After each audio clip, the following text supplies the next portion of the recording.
This discussion about science is very interesting to me. Cabbage, or ceviche, or cabbage, or cabbage. Kind of like cabbage. He's saying war helps science. Two things here. One, he says the wealth garnered from European adventures overseas made it possible in the first place. Well, I think Archimedes and these kinds of people were the first scientists, and it is true that wealth enabled the philosophy, and including natural philosophy, that got recorded. I believe all kinds of people do it and don't record it, show their grandchildren this and that, and this is, I think, a natural human process. But talking about science and the history of science as we understand it, why was Newton wealthy enough to have this hobby? But I think the important part, is that it was a hobby. It's a hobby, a pastime, a personal craft done like playing music, mostly not done to make money. And I think it's good. I always think of Jimi Hendrix. Some people should be able to make a living when they're really good at these things, and that's just a personal belief. But the other thing he says is, I highly doubt we would have gone to the moon if it wasn't for competition with the Soviets. You think? But going to the moon isn't a scientific thing at all. There's no two ways about it in my view of what science, the word science, means. All of the meanings of science. It's like, was it a scientific accomplishment? Columbus, is that dude? Columbus goes to the new continent, or when the Vikings did. Was that a scientific accomplishment? Why would going to the moon? Because it happened in the sciencey age, in the age of science, and everything is credited to it. No, it's involved in all of our lives now. People do similar things. It's like, what's science? Well, for example, the internet. No. I mean, it's conceivable we would make it to the moon without science, in the sense that science generates knowledge. You could stop doing science, you'll still have the knowledge you already got. And then if you do something with that, is that science? No, science is this thing for getting knowledge. It's not about the using it, but we just care about the using it. Well, that's your problem, and then you're going to complain about science because the way you use the knowledge. I mean, and then you can talk about, but Piro, you admit it's used wrong. I don't use it wrong. I think there's people that don't use it wrong. And then, so here's basically the thing about science. Now, university research facilities and these kinds of places are full of people that could be making 2 to 5 times more money and not work harder, probably the opposite, by going and trying to do applications and work, just use the fact that they have a good education, not necessarily in their field, but just the private opportunities pay a lot more money, a lot more profitability. So they're not doing it for money. They want a place that they can do research, and the more pure they could do the research, or research things that are of scientific interest, they think, the more they like it. And then if we're criticizing science and saying the government shouldn't put so much money into that because it's not good for us, no, you see, if the government isn't putting money into that, then industry comes along and pays for it. You need something like government to pay for pure research. because it's self-interested still. But most people's self-interest in funding something like science is totally narrow. It's not just like, hey, it'll be better if we learn these things, you know.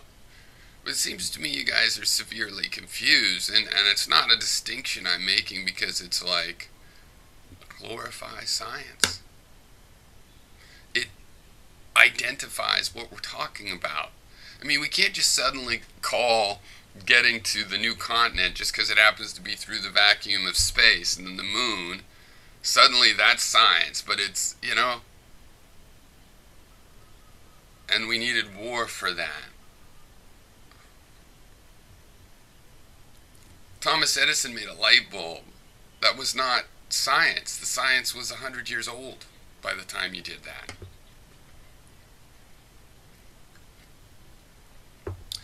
You know, and I think the scientific culture that I'm talking about in the physical sciences, among Einstein and Bohr and the people that have brought along physical sciences, is pretty damn strong. There's a lot to learn there. Learn from, you know. And it's just, it's mind-boggling. It's like, among certain parts of the culture, you know, this idea of the Nazi scientist, yeah, you're going to do a, yeah, you know, crazy mad, that's their idea, very clinical. We don't care, you know, or Spock, we don't care about emotions. Science is not about, doesn't have emotions. Well, scientists have emotions, you know. And science does have emotion. I mean, when I was taught history of science in the West, you go back to the Archimedes and the ancient philosophers that sort of started that and had components, you know, Pythagoras and the mathematicians, and how coming from nature, and how when is this applied to nature, and the idea of people say, well, there's 5 perfect solids, and that was supposed to be about nature, and then natural philosophy coming to be, hey, you can't just think it up in your head how nature must be because of how you know it is. You have to go and do check with nature, at least if you want to demonstrate it to somebody else, and then natural philosophy comes out of this. And eventually, you know, it goes through various periods and is rediscovered, and it has a big rediscovery in the Enlightenment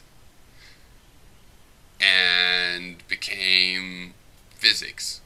And that's specific. That's not all the rest of the sciences. Chemistry has its own history from alchemy. It's been taken over as a physical thing, but it still has influences from this more heuristical, less analytic way of looking at nature. Any way of thinking is a way of looking at nature, right?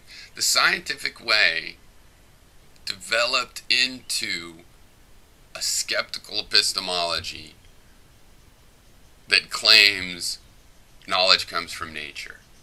This is a decision we make in any point of view that we hold for any period of time. You know, is how are we going to look at the universe? Right, a skeptical approach is a natural because in the skeptical approach, all you can know is what you perceive. You call the thing causing those perceptions nature, the world, and the universe. So it's a natural way to discuss with other people the natural universe, what you saw. If you have a bunch of people, they all believe different things. Everything's made of fire. No, everything's made of water. You know, there's atoms. No, there's not atoms. Everything's made of numbers. There's only 5 shapes, or whatever. They're all arguing. They're crazy opinionated with wild, interesting opinions, and they want to discuss things with each other. They want to argue about them.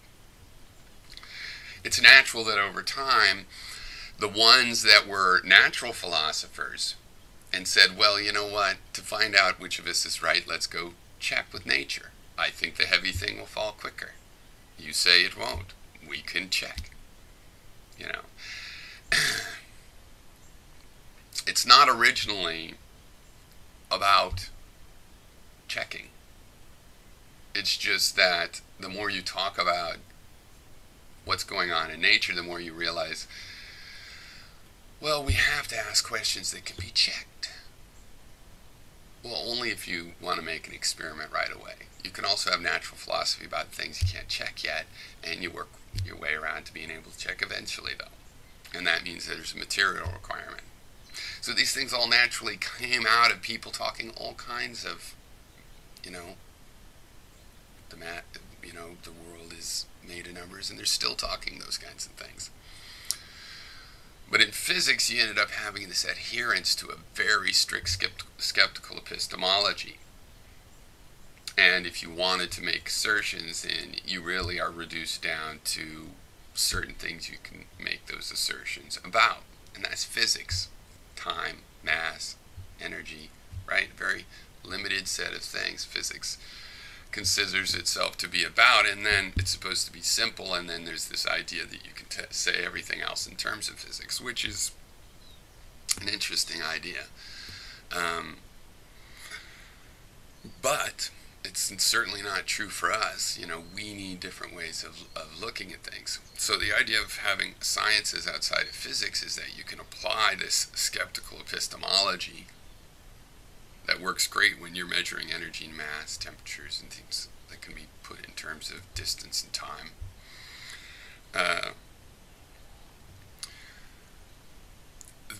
Then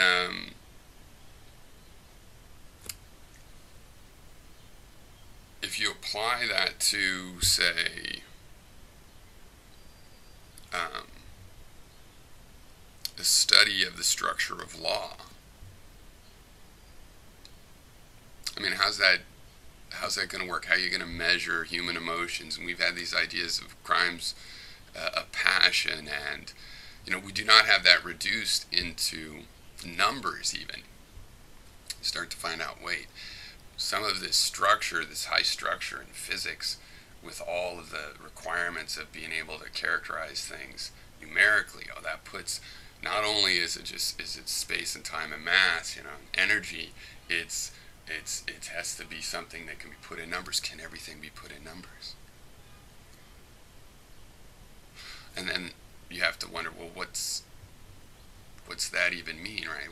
What kind of numbers? Can everything be put in the natural whole numbers? No, because, you know, you need pi. That's a transcendental number. Can't be, you know, made with just the natural numbers. You need other numbers. Aren't really the question. It's about mathematics. Whole numbers, full number line. These are just the ways we have of grabbing patterns. So then let's ask that. Can everything be put in patterns? Can everything be understood in a pattern? Can it be put in a pattern? Is it already in a pattern? Okay, a pattern is something you are applying to it. Like if you are writing a program and you want to keep track of your recipes, then you make a data structure that follows the pattern of a filing cabinet. And you can use that pattern to keep track of your recipes in a computer, which is all made of numbers. Are your recipes really a pattern in the real world? No, it's something you assemble. Okay. Right.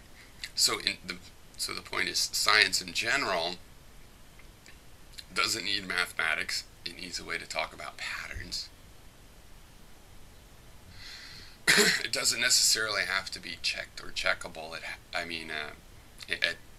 Currently, it has to be in principle checkable. It has to be connected to nature.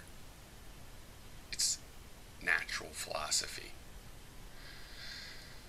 It means nature tells us, it's the opposite of this Buddhist or a Hindu idea that nature is an illusion. But it's like the Buddhist idea, that everything is more energy in sync, uh, in not sync, but in coupled up energy, than it is like stuff. There aren't things, that part. So it's like that. It's become like that. So something like technology has really nothing to do with that, except for, of course, you're working with what you already have. You're learning from other scientists before you, and so you're going to be using modern glass. But I knew an astronomer that was making his own oven to make his own mirror glass. To forge his own glass. You can do that. It's like that's the thing too. It's like I think to do actual research. The hardest part is that it could take all your time of how you making a living otherwise, if not off that. But if for weekend researchers, there are various kinds of people that do that sort of thing, and it's like if some guy has some souped-up car he's been fixing up for 20 years. That could be a lab. Same amount of effort. But yeah, we're beyond that because people value science. But what you want to, I mean, people know that it can be profitable. The way to get the science out of the consumerism is to have really good research institutions, and hire all of the good scientists, because the good scientists want to be able to decide what to do, what to research. They and find impressive phenomena. They don't want to figure out how to make a box of Wheaties 5 cents cheaper. Uh, you know. So okay.